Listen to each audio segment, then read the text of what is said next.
stab people, kidnap people celebrating New Year's Eve. Investigators say he may have been inspired by these ISIS videos. Governor Cuomo earlier. I think it gets worse before it gets better. Good news is we're up to it. We have heroes. We have great law enforcement. Prosecutors say Lutchman was communicating with an ISIS supporter believed to be inside Syria. The American allegedly boasting, "I am ready to give up everything to be in Syria with you. I will take a life. I have no problem with that." Lutchman has past arrests. He spent 5 years in state prison and may have become radicalized there. He also has a history of mental illness. Reached by phone, his grandmother claims he's not a terrorist and that he had to have been set up.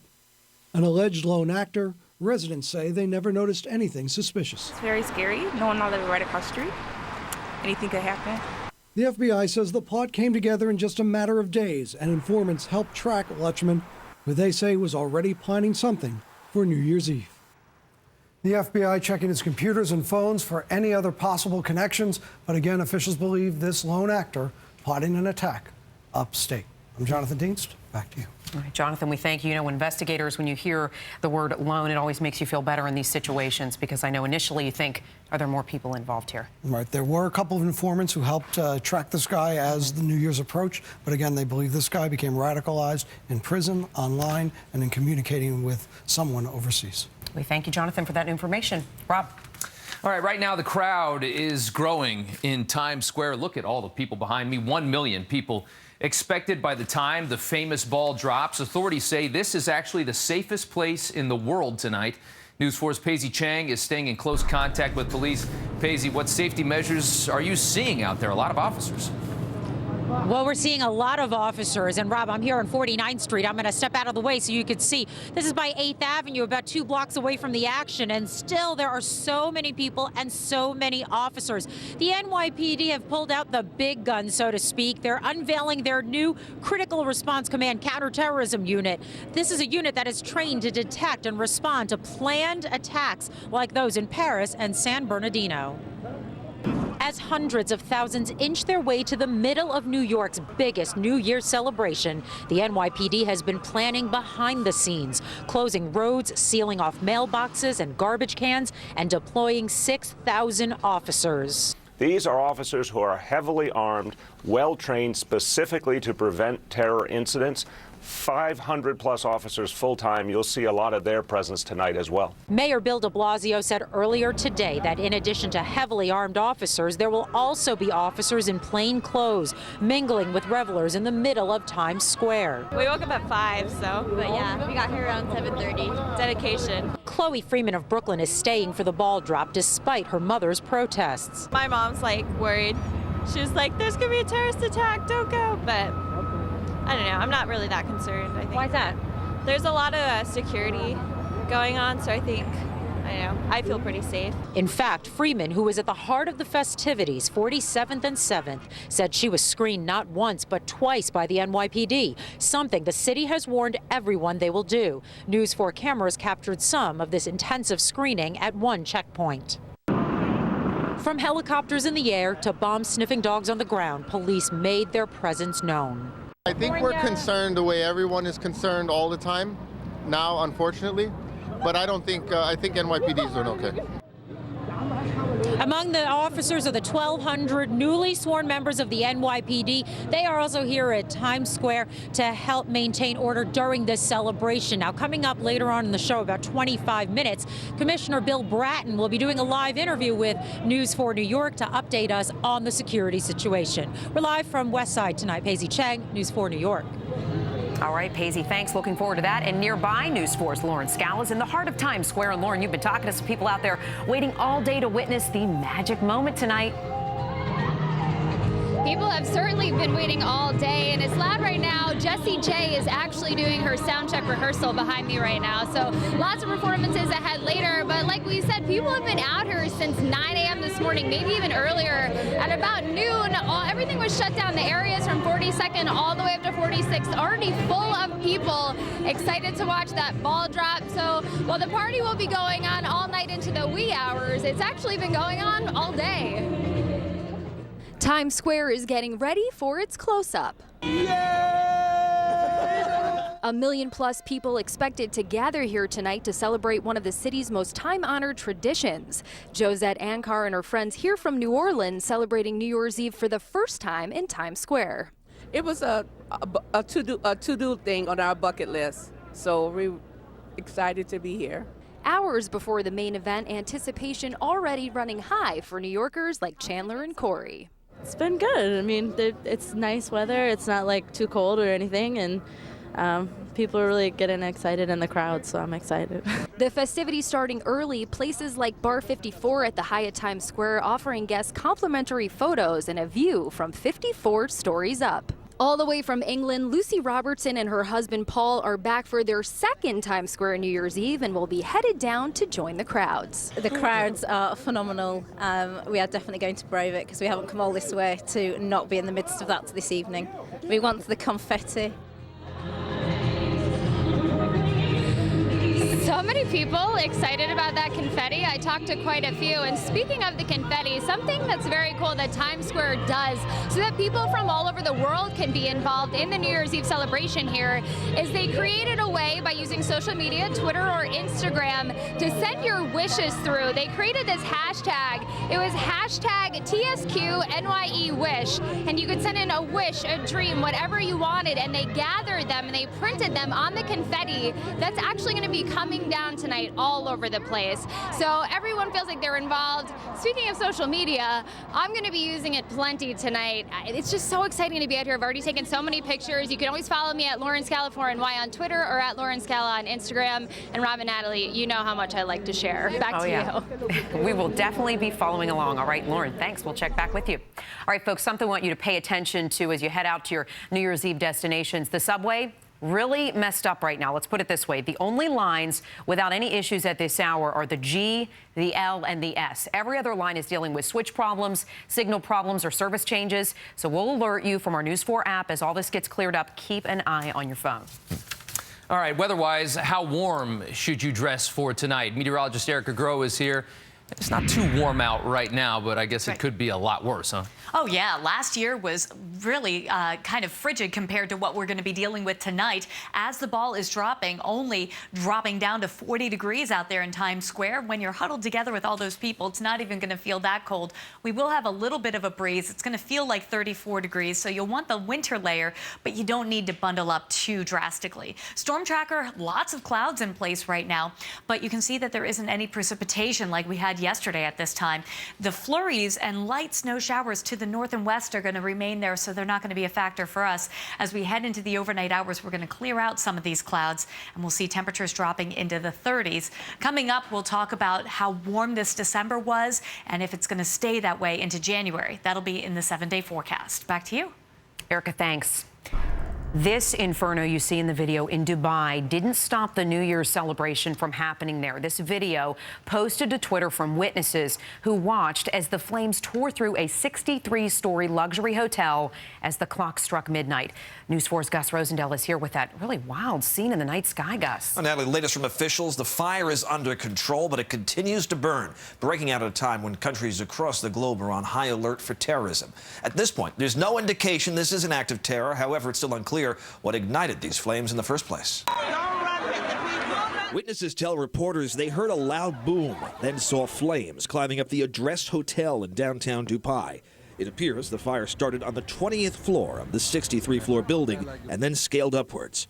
A huge section of the building seemingly engulfed in a matter of seconds.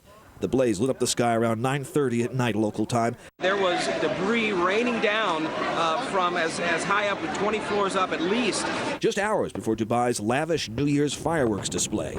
A display that went on as scheduled despite the intense firefight underway in the sky. On the ground, you could see mass evacuations of people as emergency crews cleared the area. Above, the flames burned away for hours. The five-star hotel, a destination for people around the world, now a center of international attention. The Dubai government's media office said on a Twitter feed that civil defense teams were working to evacuate the hotel and tackle the fire. Dubai is one of 7 emirates that make up the United Arab Emirates, a Gulf Arab trade and investment hub. And while many questions still swirl around this towering inferno, it's clear New Year's celebrations are not being put on hold. So far, there are 14 reported minor injuries, and again, authorities do not know the source of the fire. At this point, nothing has been ruled out. I'm Gus Rosendale, News 4 New York. Natalie? Gus, thanks. We'll be watching closely there. New Year's celebrations are happening all around the world.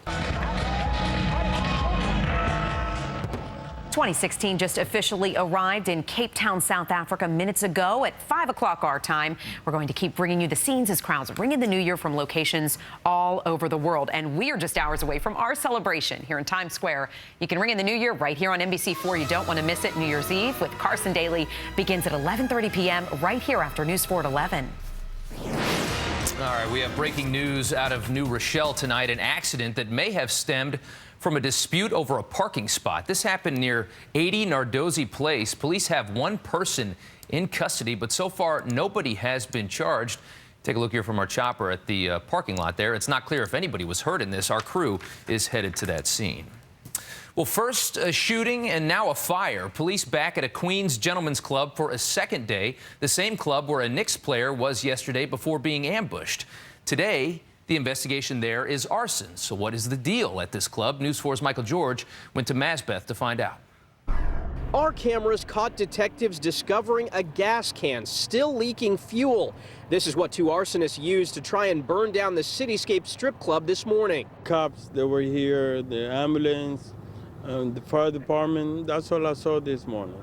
The attempt to destroy the club happened just a day after New York Knicks player Cleanthony Early was robbed and shot leaving the club. It's kind of weird. Basically, somebody tried to burn it down the day after a ball player gets shot. No one was hurt in the firebombing attack, but there's some damage inside and broken glass where the two Molotov cocktails were hurled inside the building.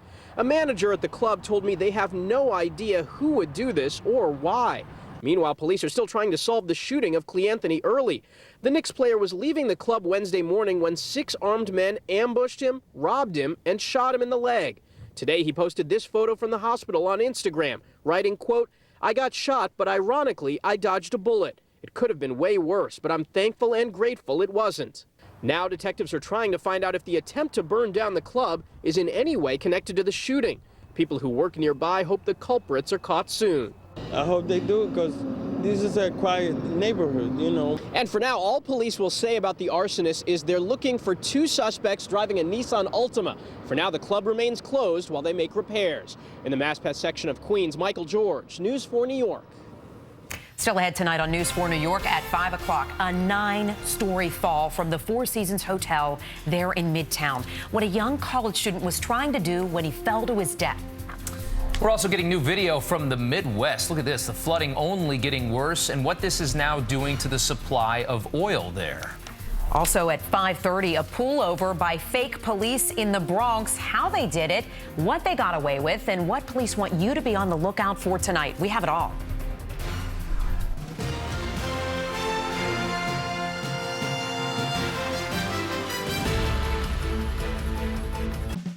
America's first boat show is back. The Progressive Insurance New York Boat Show returns to the Javits Center, January 6th through the 10th. Go to NBCNewYork.com/contest now for your chance to win tickets for the whole family. Patients across the country have spoken. They recently rated their care experience at over 3,500 hospitals nationwide in a survey conducted for the Centers for Medicare and Medicaid Services. Fewer than 6% received 5 stars. Among them was Cancer Treatment Centers of America in Philadelphia. Learn more at cancercenter.com/Eastern. Cancer Treatment Centers of America. Care that never quits. Appointments available now. It's that time again. It's skincare time. And it's bigger and better Than ever. Oui, oui, mon chéri. Let's show them what we've got. ShopRite's famous campaign sale. Everywhere through all the store is campaign savings and much more. Values that you shouldn't just like campaign sale. Can't wait? Botticelli extra virgin olive oil, $8.88, and assorted Ronzoni pastas, 67 cents. ShopRite's can sale is a blast. Stock up all the values last. Caring for someone with Alzheimer's means I am a lot of things. I am his sunshine. I am his advocate. So I asked about adding once daily Namenda XR to his current treatment for moderate to severe Alzheimer's. It works differently. When added to another Alzheimer's treatment, it may improve overall function and cognition and may slow the worsening of symptoms for a while. Namenda XR doesn't change how the disease progresses. It shouldn't be taken by anyone allergic to memantine or who's had a bad reaction to Namenda XR or its ingredients. Before starting treatment, tell their doctor if they have or ever had a seizure disorder, difficulty passing urine, liver, kidney, or bladder problems, and about medications they're taking. Certain medications, changes in diet, or medical conditions may affect the amount of Namenda XR in the body and may increase side effects. The most common side effects are headache, diarrhea, and dizziness. He's always been my everything. Now I am giving back. Ask their doctor about once daily Namenda XR and learn about a free trial offer at NamendaXR.com. A young college student died trying to capture a photo at a famed Midtown hotel. Yeah, the 20-year-old New Jersey young man had a passion for photography and was attempting to get a shot at the Four Seasons when he fell. News 4's Tracy Strahan has more.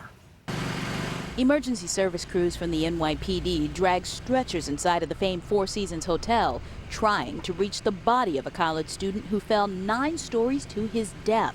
Police sources confirm the victim, identified as Connor Cummings, entered the hotel with a friend and went all the way to the roof. I mean, they weren't drinking, they were taking a picture. That's all they were doing. Police confirm they found the body of Cummings on an interior landing at the hotel around 11:15 last night. Witnesses say crime scene investigators and emergency service teams brought in extra equipment to try and reach him. The person that they're trying to reach is in a position, it's in a difficult area, and they brought in ladders, and I did see how they were bringing in like a stretcher, like one of those emergency stretchers. This morning, there was no extra security seen outside of the hotel after what stunned guests say is an unfortunate accident. It's unfortunate that this person obviously overestimated their skills or abilities. Now, police haven't confirmed the identity of the friend that Connor Cummings was with at the time of his fall, but they will say they questioned the young man for a time, but no criminality is suspected. In Midtown, Tracy Strahan, News 4, New York. All right, well, it's an important night for the weather because everybody is going out. And that's right. Everybody wants to wear that little black dress. Except us, right? Yeah, except us, right. Right. Yeah, and it's going to be fairly pleasant. When you compare it to last year, man, this is a much better change to our weather pattern. And of course, the entire month has been warm. So when temperatures actually do go back to normal, it's going to be a bit of a shock to the system. Did you realize, though, just how much warmer than average it's been? Our average temperature, this doesn't factor in today. The records aren't official yet. 51 degrees. That's when you take the high and low together. That was the average temperature all month, just shattering previous records. And also notice these records go all the way back to 1869, and all of these dates are within the past 30 years. Just unbelievable. 31 years, actually. So just unbelievable how long this stretch of warm weather has extended through the month of December. Looks like we're finally going to break the back of it as we head into 2016. But your New Year's Eve plans are A-OK. It's just going to be a little bit breezy as we head into the overnight hours. Cooler and blustery on Friday, but still above average for this time of year. Right now in Sloatsburg, it's 42 degrees. It's 41 in Millwood. Tarrytown sitting at 43 degrees. It's 47 in Farmingdale. So we have 40s pretty much everywhere on the map, except in Monticello. You tend to be our coldest spot at 36. On Storm Tracker, you can see the showers have pushed way off to the south and east. A big area of high pressure is slowly inching toward us. In the meantime, this is going to start to become kind of a wound up area of low pressure. That will drive in some of those winds that we'll see tomorrow. So your feels like forecast is going to help to tell that story. By midnight, it's going to feel like freezing in Midtown, but still, it could be a lot worse this time of year. As we head into the day on Friday, that wind chill remains a factor. It's going to feel like it's in the low to mid 30s for a good part of the day. Saturday, though, even colder, waking up to a real feel temperature in the low to mid 20s for most of us. As you head north and west, it's going to feel like it's in the teens. Overnight tonight, though, the actual temperature will drop to 36 degrees, partly cloudy to mostly clear skies. It's really not that chilly for this time of year. And then tomorrow we'll rebound to a high of 45 degrees, partly sunny, so a good amount of sunshine, but because of the breezes, it's not going to feel all that terribly warm out there. And then it gets even colder as we head into Saturday, though. Might even see some flurries north and west of town with a high of 42. Pretty pleasant on Sunday, though, with a high of 44 degrees and lots of sun. In the 7-day forecast, man, we are going to see temperatures in the 30s for the first time in more than a month. 38 on Monday, 36 degrees on Tuesday, and then finally rebounding into the 40s on Wednesday. Guys, back to you. Not too bad. All right, Erica, thanks so much. Well, a plane bound for New Jersey made an unscheduled stop in Canada today. United Airlines Flight 162 was heading to Newark from Scotland when the pilot diverted because of a crack in the cockpit windshield. The jet landed safely at Gander International Airport in Newfoundland around noon. A spokeswoman for United says no one was injured during that incident. Bill Cosby's attorney says he is innocent, and the sex assault charge brought against Cosby is all politics. Bill Cosby is free on bond after being charged yesterday with aggravated indecent assault for an incident from 12 years ago. A former Temple University employee claims that Cosby drugged her and sexually assaulted her. Cosby's lawyer says the prosecutor is playing political football. She claims Cosby's case was brought by the newly elected district attorney to make good on a campaign pledge. In Chicago, people marched through the streets today in honor of everyone killed by guns this year. Students in community, religious leaders, they all took part in what they called a peaceful march. Many carried photos of loved ones lost in the city's violence. Chicago has been the backdrop for many protests over the past month after several deadly shootings involving police officers. Well, your chance to become a Powerball millionaire in 2015 has come and gone, but 2016 could be your year. Nobody won in yesterday's drawing, so the jackpot has increased to $334 million. This is the 12th largest purse in the game's history. The next drawing is coming up on Saturday. Gotta love it. Might have a chance. Yeah, you might Never have know. Still ahead tonight, getting from bad to worse. Yeah, we're closely following devastating floods in the Midwest. Lives lost, homes evacuated, and now oil pipelines are affected. The danger there tonight. Next. Tonight at 6. He was a large, intimidating person. There was no identification. The I-Team investigates a controversial stop by an unmarked police car. Sarah Wallace with your rights when stopped by a plainclothes cop. More investigations, more answers. Tonight at 6.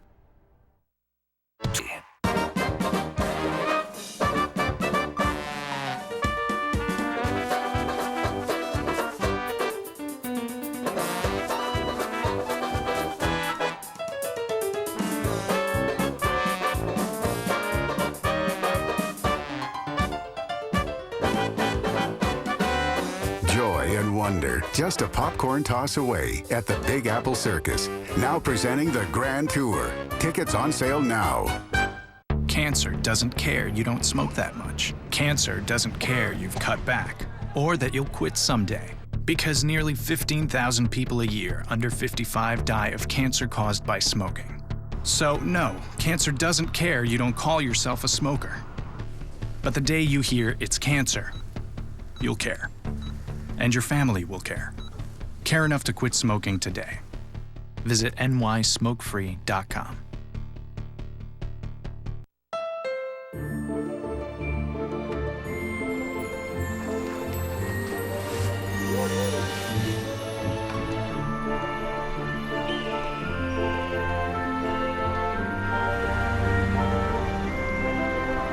It's the perfect time to get the gift you've waited for all year.